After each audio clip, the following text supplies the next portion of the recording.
must be somewhere. There must be a way to solve this. Kelvin is still scrambling around. She suddenly slips on the slime and falls backwards. Would that sound like her spine snapped or something? Before Kevin can catch her, Kevin lands hard on the corruptor's body. You hear an ear-splitting crack. Weathering the pain, Kevin stands up, looks, and her hands fly to her mouth. She wants us to be eliminated on purpose. How disgusting. Why is she targeting Cabernet though? Doesn't she want her approval? The corruptor's icy chest is shattered, revealing an empty chest cavity where there is a small mass of rotten flesh. Located inside the rotten flesh is a silver key. You try to pull out the key, but it's stuck. You can only get it out by cutting the flesh. Out of the three of you, the only one who can still pick up the knife is Kelvin. His heart is still beating. What will you choose to do? But you can't really change corruptors back to normal. The strange voice rings out again, tormenting you. Kelvin, let me do it. You reach out a trembling hand, which has turned purple from the cold. Kelvin? No. What? No, Chief. I'll do it. Our character should sometimes say it's an order. He really does not say it's an order at all. Kevin looks up to you, tears are brimming in her eyes, and her nose is red from crying. No, that if Miss Cabernet hadn't stopped me from eating that third ice cream by the pool, or if Chief hadn't pulled me out of my seat and led me into the elevator, I might have been eliminated back on the top floor. Don't be stupid. If you had just relied on others and didn't put in any effort of your own, you would have been eliminated regardless. Chief. Kevin tucks your hand back under the sheets, smiles at you. Miss Cabernet is our client. She's such a gentle, caring soul who listened to my food commentary and protected me. Same with you, Chief. You know how scared I am of such people and events, and how anxious I am about screwing everything up.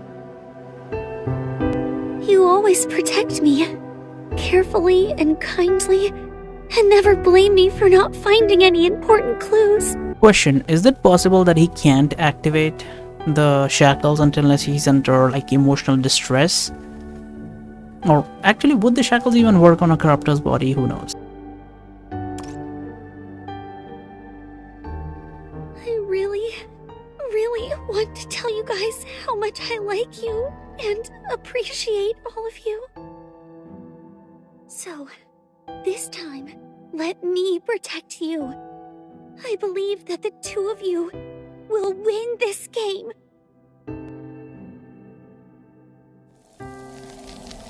Kevin suddenly casts her power, separating herself from you two with a small ice wall. You no longer have the strength to climb over the wall and can only watch as Kelvin cuts into the icy blade through the transparent ice. Cuts with the icy blade through the transparent ice. It's as if she's cooking an exquisite meal. She finally manages to take out the key. Miraculously, it's spotless without a single stain. Kelvin holds up the key and smiles at you. Her legs are still a bit weak as she gets up, but she bravely walks towards the door. Chief, Miss Cabernet, if I were to turn into a bowl of shaved ice, what flavor would you want me to be? I don't want you to. Blueberry, vanilla, dotted with soft mochi. Sweet and cold, almost too delicious to swallow.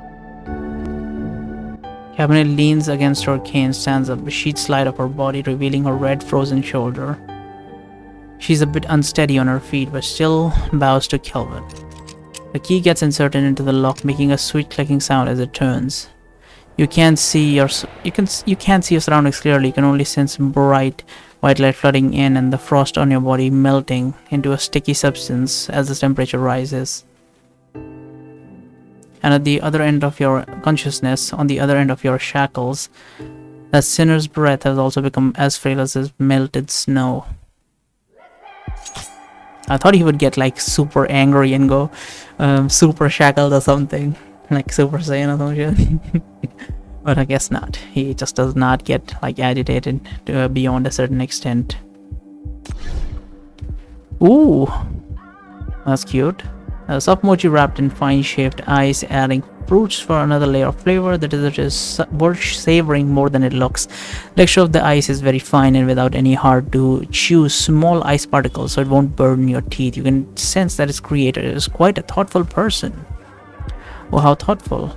A less familiar, oh, we don't have anything on us. A less familiar ingredient that is not initially arranged in the menu for this occasion, but seems to be particularly favored by the noblest guests of this banquet. Since this is the case, the precious ingredient will be presented on a platter in the simplest treatment to reserve its natural flavor.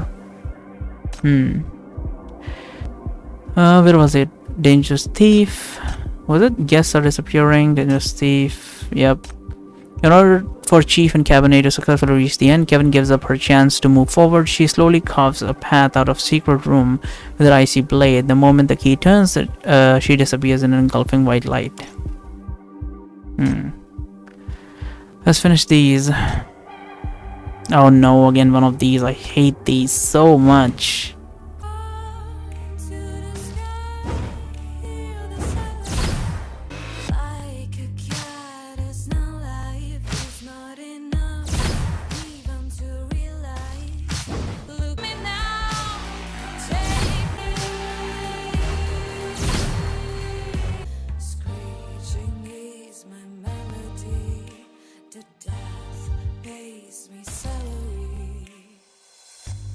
That was fairly difficult. Not super duper difficult, it was just very intensive. Let's see what this is. Mr. Shadows trapped in a room again. Find the floaty. There it is. Mouth-shaped statue ornament. Okay, I wouldn't say that's an ornament, but okay. 87% complete. We might be able to do it today. If I'm not interrupted, that is. Escape room, though. Yeah, sure. Find the abandoned oil barrel. That's not an oil barrel? What the hell? This? Surveillance camera.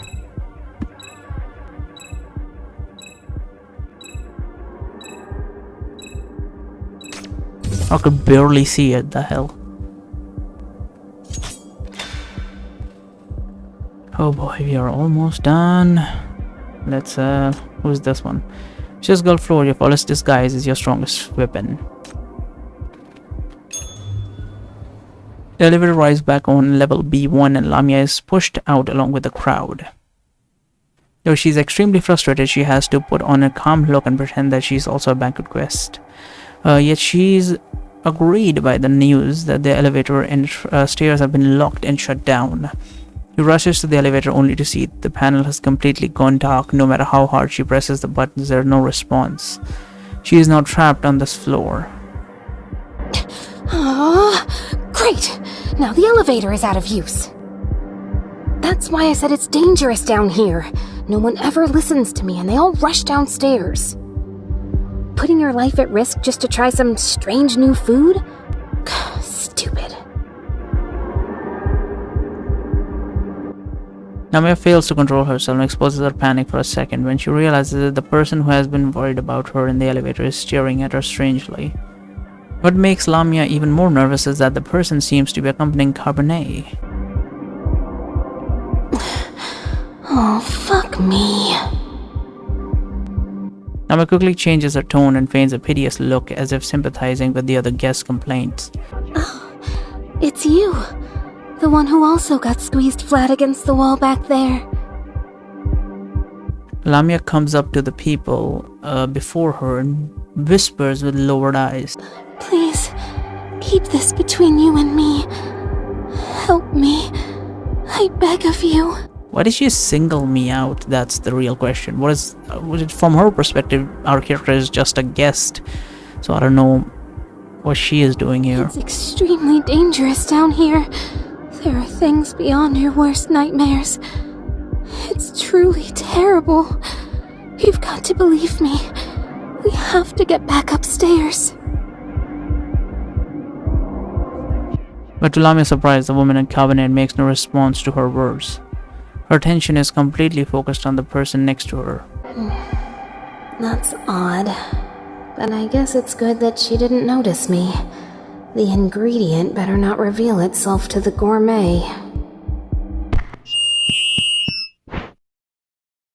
You're pressing static, right? Yeah. Can everyone hear me? It's the same dialogue and It's everything. that chef's voice. So, she's still in control of the whole place.